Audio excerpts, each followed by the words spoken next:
भगवती शरणम। दर्शक बंधु जानिबा आज विवाह परे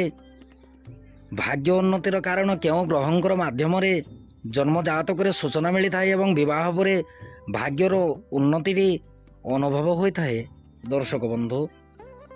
विशेषकर जन्म जातक जो द्वादश स्थान में 9टी ग्रह अवस्थान करते दाम्पत्य जीवन को जदि विचार करा जाए विशेषकर सप्तम स्थान विचार करा जाए थाए किंतु सप्तम स्थान जितेबाला विचार करा जाउछि लग्न प्रति मध्य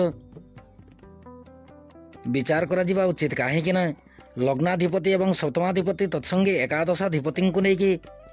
भाग्य बल एवं विवाह भाग्य बल निर्णय करा जाई थाए। लग्न ठारू ठीक 180 डिग्री मध्य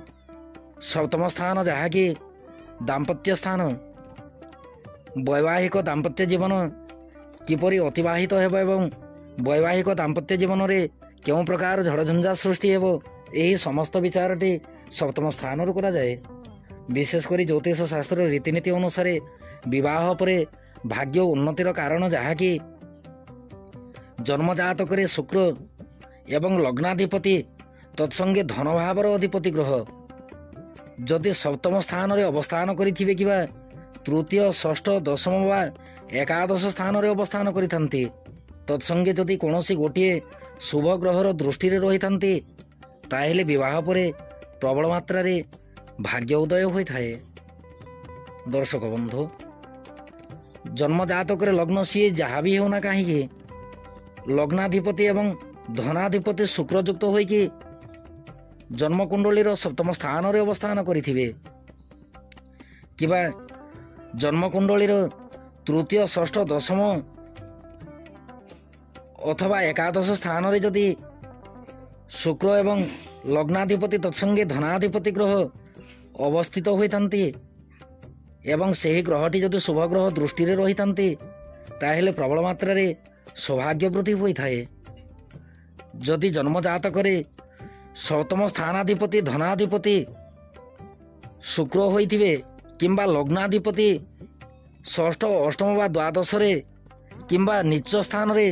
अस्त व शत्रु ग्रह युक्त होइकि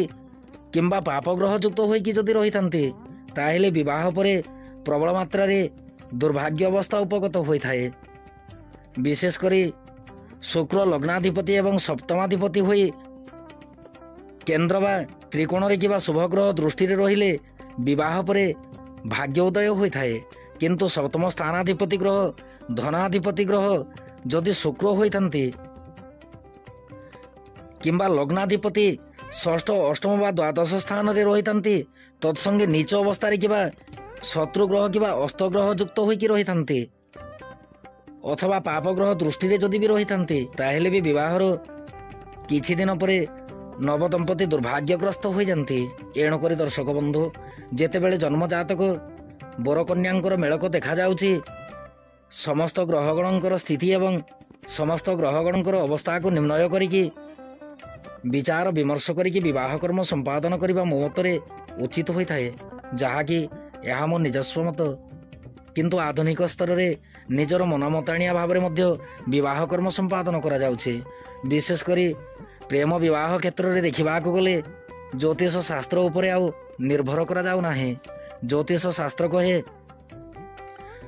शुक्र जदि लग्नाधिपति एवं सप्तमाधिपति हुए केंद्र बा त्रिकोण स्थान रे रही थांती जहाँकि केंद्र बोलते लग्न चतुर्थ सप्तम एवं दशम त्रिकोण बोलते पंचम एवं नवम स्थान जन्म जातक जन्मकोष्ठी जहाँकि लग्न स्थान ये हूँ केंद्र स्थान चतुर्थ स्थान केंद्र स्थान सप्तम स्थान मध्य केंद्र स्थान एवं दशम स्थान मध्य केंद्र स्थान तत्संगे पंचम स्थान हो त्रिकोण स्थान एवं नवम स्थान हो त्रित्रिकोण स्थान। एणुक दर्शक बंधु शुक्र लग्नाधिपति एवं सप्तमाधिपति हुए केंद्र बा त्रिकोण रे किबा शुभ ग्रह दृष्टि रहिले प्रबल प्रबल मात्रा रे विवाह परे भाग्यर उज्जवल होता है जहाँकि ज्योतिष शास्त्र मत ये थिला विवाह परे भाग्य उन्नतिर कारण विषय वस्तु नहीं कि ग्रह स्थिति उपरे संक्षिप्त आलोचना एवं अनुमति दियंतो। नवमा भगवती शरण।